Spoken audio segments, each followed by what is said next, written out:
জাতীয়তাবাদৰ পুনৰুত্থান কেনেকৈ কৰিব পাৰি, কাৰণ তেখেতো বহুত দিন জাতীয়তাবাদী ধাৰাটোৰ লগত জড়িত আছিলে আৰু আমিতো আজন্ম জাতীয়তাবাদী। গতিকে তেনে প্ৰেক্ষাপটত কেনেকৈ এইবোৰ পুনৰুদ্ধাৰ কৰিব পাৰি, ৰাজনৈতিক গতিবিধি কেনেকুৱা, কি কৰাটো উচিত বা বিৰোধী ৰাজনৈতিক শক্তিৰ কেনেকুৱা এই সময়ত দায়িত্ব, এনেকুৱা ধৰণৰ কথা বতৰাবোৰ আমি পাতিছোঁ আৰু আমি আশা ৰাখিছোঁ যে পৰৱৰ্তী দিনসমূহত আমি ৰাজ্যখনৰ, অসমৰ মানুহৰ, অসমৰ খিলঞ্জীয়া থলগিৰি ভূমিপুত্ৰ অসমীয়া মানুহৰ তেওঁলোকৰ ৰাজনৈতিক সুৰক্ষা, ভাষা কৃষ্টি সংস্কৃতিৰ সুৰক্ষা কেনেকৈ ৰাজনৈতিকভাৱে আমি পুনৰুদ্ধাৰ কৰিব পাৰোঁ বা পুনৰুত্থান কৰিব পাৰোঁ, সেই ক্ষেত্ৰত আমি আগন্তুক দিনসমূহত কথা বতৰা পাতি সকলোৱে একেলগে আগবাঢ়িম। বিভিন্ন কথা বতৰা পাতি আছোঁ, সকলো আঞ্চলিক শক্তিৰ লগত আলোচনা কৰিছোঁ, কথা পাতিছোঁ।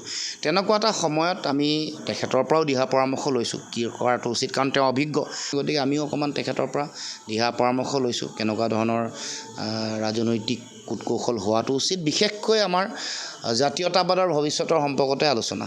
পঞ্চায়ত নিৰ্বাচন বুলি নহয়, মানে গোটেই নিৰ্বাচনটো লৈয়ে আলোচনা হৈছে যে কেনেধৰণে আগবাঢ়িব আপুনি। গতিকে ঠিক সেইখিনি আলোচনা, বেলেগ আলোচনা সহায় বুলি নহয় আৰু যে দৰকাৰ হ'লে যে আপুনি মানে জাতীয় পৰিষদলৈ আহক, মানে তেওঁলোকেতো সেইটোৱে কৈছে। মই বোলো ঠিকে আছে, মোৰো এটা জাতীয়তাবাদী চিন্তাধাৰাৰে মই মানুহ।